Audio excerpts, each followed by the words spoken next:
What is going on, you guys? Pet Platypus here, and it's time for another double review of Young Justice. We're going to start this bad boy off with, the fuck's it called? Homefront, episode 12.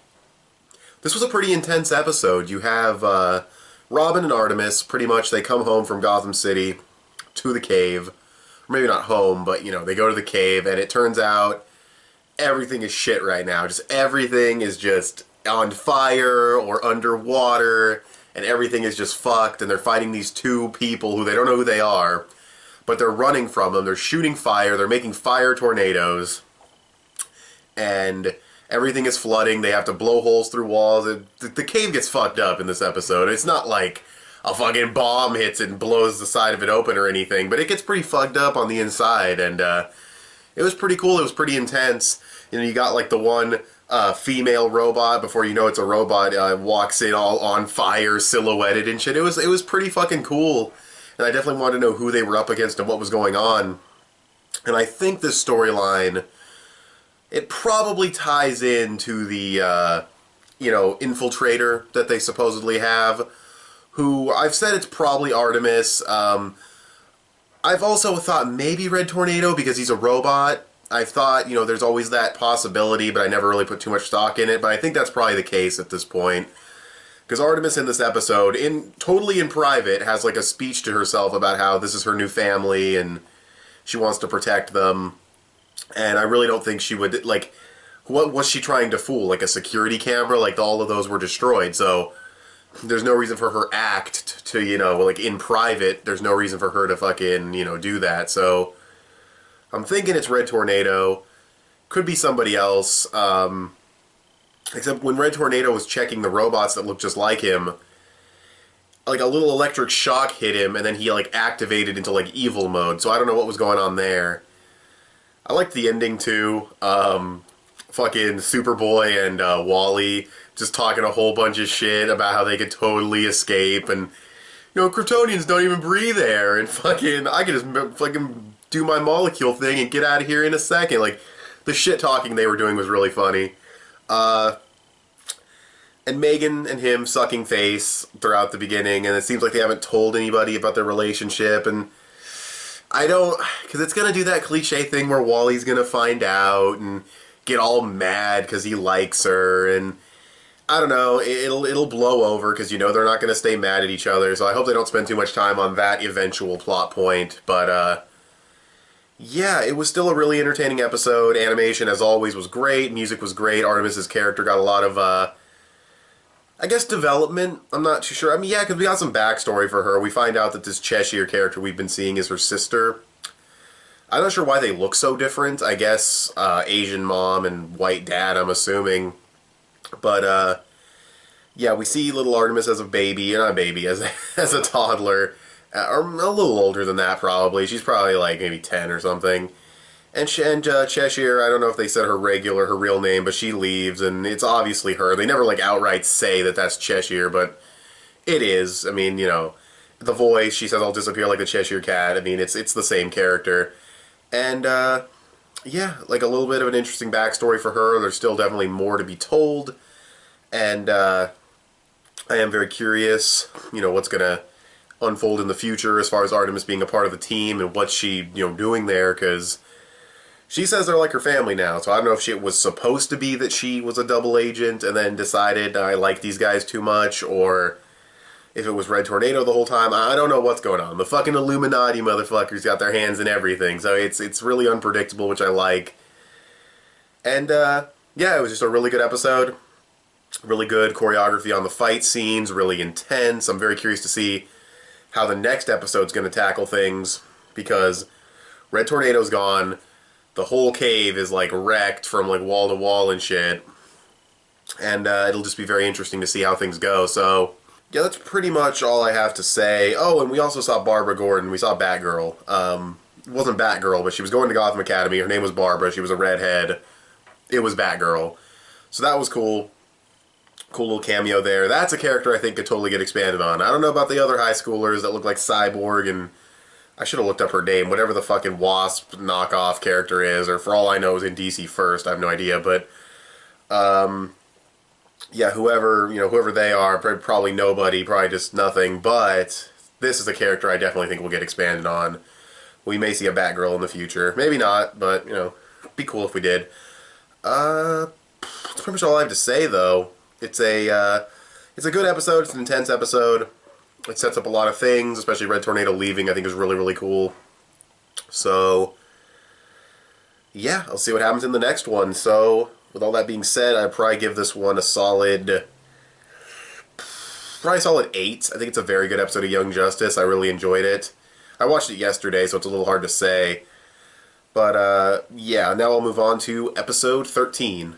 So episode 13, Alpha Male, and also the halfway point of season 1, so cool. Little landmark there, but, anyways, this episode, it's a fun one, as usual. Animation, music, all that stuff's great. Voice work, all that's awesome. I guess my only real criticism, I'll get into it, but it has to do with the team, like, not trusting Aqualad, and kind of just how he just needs to say one thing, but of course he doesn't say it till the end of the episode. And it's kind of like it's a minor complaint, but I'll get into it. But first I want to talk about the positives. Like I said, all the animation and technicals are great as always, but I did like the fight choreography here, especially Superboy versus the Wolves. There was a lot of cool shots. I noticed more and more that he's probably got my favorite action scenes in the series.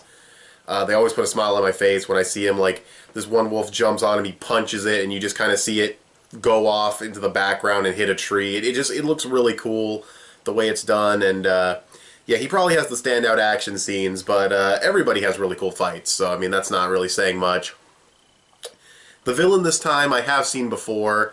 I've seen most of these villains before. A couple of them have been villains I haven't really seen too much of, but most of them I've seen, and this was the Brain, and or Le Brain, whatever the fuck you want to call him. It's like, I didn't know he had excuse me, I didn't know he had that accent. Because he was in Teen Titans, if I remember correctly. He was in, like, one of the final seasons of Teen Titans, and I don't think he had a weird accent like that, but maybe I'm wrong.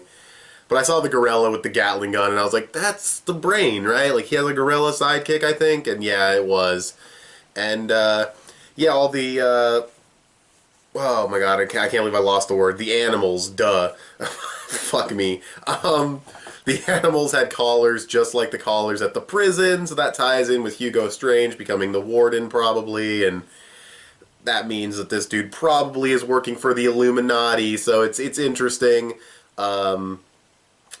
But yeah, the whole distrust of Aqualad, Superboy overhears that he knew there was a mole, and they basically are like, hey, whoa, what the fuck, you thought, like, you didn't want to tell us because you thought any of us could be it? I thought you trusted us. So they have a right to be mad at him. But then, of course, all he has to say is, I didn't want to tip off the mole. Like, I didn't want to say anything in front of everybody and, like, let them know. And they understand by the end of the episode.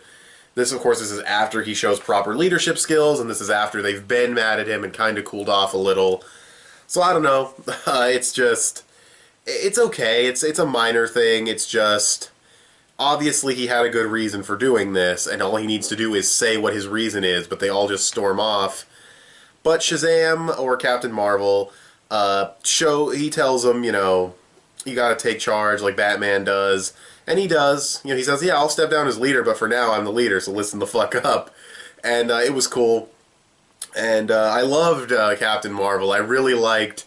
They really, excuse me, they really play up the kid personality, and I don't think the Young Justice team, I don't think they're aware that he's a kid, so when he says things like, this will be a blast, and, you know, he goes home to his uncle's house, and he's like, it was so cool, they go on these covert op missions, it was really genuinely funny, and really cool that they depicted his personality the way they did, like a kid.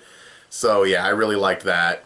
And of course they save the reveal that he is a kid until the end, and if you read the comics or if you've seen the character before, then you know he's a kid, but in this case, I thought they handled it pretty well for people who may not know that, because some people may have been watching him like, why is he acting like this? It's kind of childlike, and then you see the ending. So I think for a lot of people who didn't know anything about him, that'd be a fun little ending. But I would have seen, it would have been funnier to see the actual team react to it. I wish he had turned into a kid in front of the team. I actually thought that's how he was going to escape from the operating table, as he would, like, turn off his Shazam powers and then he would shrink, but I guess the collar was inhibiting him. Which, Shazam is, like, magic, right? So can the collar, like, stop magic, or just, like, the physical I don't know, like, I don't know how that works, but whatever, I guess it stopped him. So, yeah, but little like nitpicks and like just little like observations aside, it was a really good episode. The team grew. You know, he even said that, you know, maybe Sportsmaster was just trying to divide us. I don't know about that. I don't know if Sportsmaster was just trying to do that, because we saw another scene before with that one dude from the League of Shadows, and it's like, we have a mole on the inside, and he's like, yeah, good, that's awesome. And I believe that was the episode that Artemis got revealed in. So obviously they're trying to make you think it's Artemis. I don't think it is anymore. Probably Red Tornado. Fuck, could be someone else for all I know. It could totally fucking pull a twist, but I doubt that. So, yeah, it's hard to say. I mean, there's always a chance. I don't think it's Superboy, but I mean, since he did, you know, have the Cadmus shit, there could be some kind of mind control still there. But that's Young Justice conspiracy theories. Fucking Illuminati confirmed, what? No, it's a good episode, though. I enjoyed it quite a bit. I'll probably give it, like, a same rating as I gave the last one. It's an 8 out of 10. It's a very good episode of Young Justice. And, yeah, I see that the Joker is in the thumbnail for the next one. This show has handled pretty much everything extremely well, so I'll probably just record another double review right after this one, because I really want to see their take on the Joker. I hope it doesn't let me down. Because I actually just, for the fuck of it, I was on Netflix and I was like, The Batman's on Netflix. I don't remember how I feel about that Joker. I'll watch it. And then I was like, oh. Like, he's not like an awful Joker, but like the long hair and the red eyes, it looks fine, but like the voice I don't think is really right for the character, and I don't know why he's such a badass fighter. So, But hopefully this show has a much better Joker. He looks good in the thumbnail, so yeah, we'll see. But maybe he's only in like one scene in the thumbnails just to make you click on it. No idea. But yeah, I'll give this episode an 8 out of 10. Previous episode, like I said, 8 out of 10. Both very good episodes of Young Justice. So tell me what you guys thought of these episodes if you've seen them in the comment section below. You can follow me on Instagram or add me on PSN. I'm Pet Platypus on both. Give this video a thumbs up and share it on social media. Both of those would help me out a lot. Subscribe if you haven't already or if you like what you've seen here. And I want to thank you guys for watching. Bye.